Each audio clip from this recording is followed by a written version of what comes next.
बिस्मिल्लाहिर्रहमानिर्रहीम। मैं हूं सैयद साइम बुखारी और आप देख रहे हैं रूहानी वज़ाइफ 217 चैनल। तो नाजरीन, आधा रमज़ानुल मुबारक गुजर चुका है और आधा बाकी है। अब जो गुजर चुका है उसमें हमने क्या किया, अब जो बाकी है इसमें हमने क्या करना है। तो सबसे पहले नाजरीन, हमें अल्लाह जल्ला शानुहु से इस्तिकामत मांगनी होगी।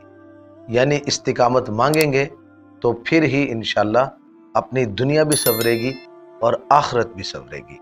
आप देखें, मिसाल के तौर पर बंदा होता है कि दुनिया के बारे में वो बहुत कुछ मांगने की कोशिश करता है कि या अल्लाह हमें दुनिया में हर आरामदेह चीज़ दे दे, जो हमें पसंद है हमें वो अता कर दे।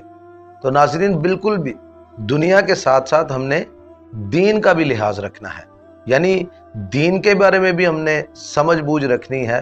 और फिर ये दुनिया फानी है, यानी एक न एक दिन ख़त्म हो जानी है।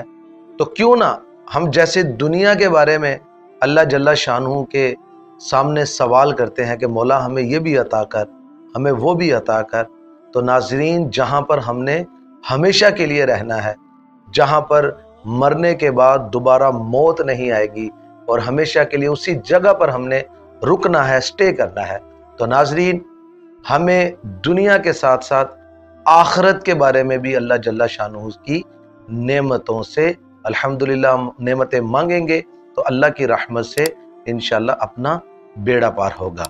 जैसे दुनिया के लिए हम कोशिशों में लगे रहते हैं, दुनिया के लिए हम जुस्तजू में लगे रहते हैं कि हमारे पास ये चीज़ भी आ जाए, वो चीज़ भी आ जाए, तो ऐसे ही आखिरत के लिए भी जब तक हम अपनी आखिरत की गौर फिक्र नहीं करेंगे तब तक फिर हमारे मामलात बिगड़ते जाएंगे।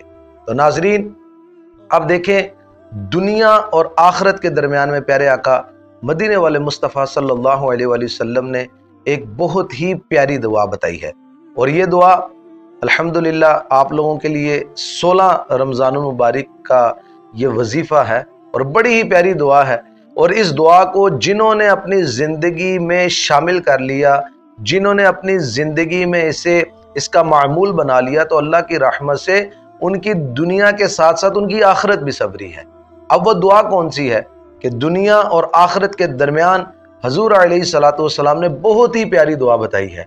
अब वो दुआ को अगर आप दिन में एक दफ़ा पढ़ लें, अगर कोशिश करें कि आप हर नमाज के बाद ही इसे पढ़ेंगे, तो इंशाअल्लाह फिर इसकी रूहानियत आप खुद देखेंगे कि अल्लाह जल्ला शानुहु ने इसकी कैसी रूहानियत रखी हुई है। अब वो दुआ कौन सी है कि रब्बना आतिना फिद दुनिया हसनतन व फिल आखिरती हसनतन वक़िना अज़ाबन्नार। आप इस दुआ को हर नमाज के बाद पढ़ें तो इंशाअल्लाह अल्लाह की रहमत से आप इसके नज़ारे खुद देखेंगे कि अल्लाह पाक ने आपकी दुनिया के साथ साथ आपकी आखिरत को भी संवार दिया है।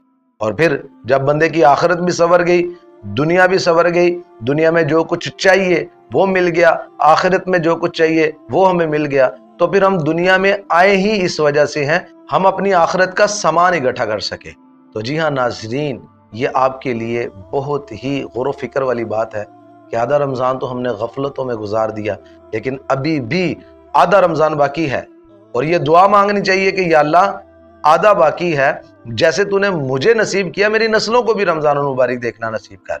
तो नाजरीन, जब आप अल्लाह की बारगाह में हाथ उठाकर गिड़गिड़ाकर, और ये याद रखिएगा कि गिड़गिड़ाने का मतलब ये होता है कि आजिज़ी के साथ, इनकिसारी के साथ गिड़गिड़ाकर अपनी जिंदगी के बारे में गौर व फिक्र करके कि या अल्लाह बहुत सारी ऐसी गलतियां हैं जो हमने तेरी नाफरमानी में गुजार दी हैं, बहुत सारी ऐसी हमने गलतियां की हैं जिसकी वजह से नाराज़गी का सबब बनता है, तो या अल्लाह हमें तो माफ़ फरमा दे।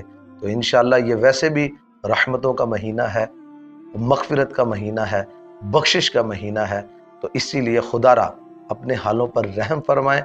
कभी किसी ने किसी की कब्र का हिसाब नहीं दिया, हर बंदे ने अपनी ही कब्र का हिसाब देना है। तो इस रमज़ानुल मुबारक को बिल्कुल भी गफलत में ना गुजारिएगा। जो मैंने वजीफ़ा आप लोगों को बताया है उसको कीजिएगा, अल्लाह की रहमत से इंशाअल्लाह आप इसके फ़ायदे खुद देखेंगे।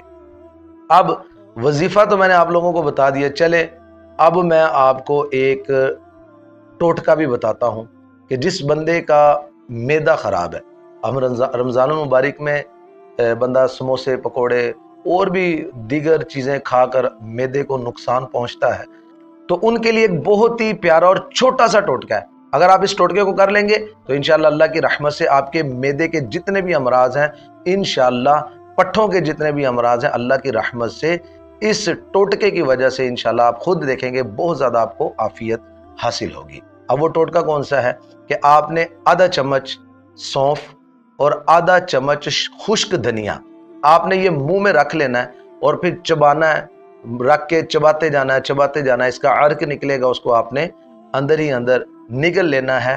तो हो सके तो बाद में जब अर्क निकलना बंद हो जाए तो इसको अंदर निगल लीजिएगा, नहीं निगल सकते तो इसको बाहर फेंक दीजिएगा। इंशाल्लाह आप ये टोटका आजमाएं, अल्लाह की रहमत से आप इससे भरपूर फ़ायदा पाएंगे। तो इस वीडियो को सवाब की नीयत समझ के आपने ज़रूर आगे शेयर करना है ताकि दूसरों को भी फ़ायदा हो।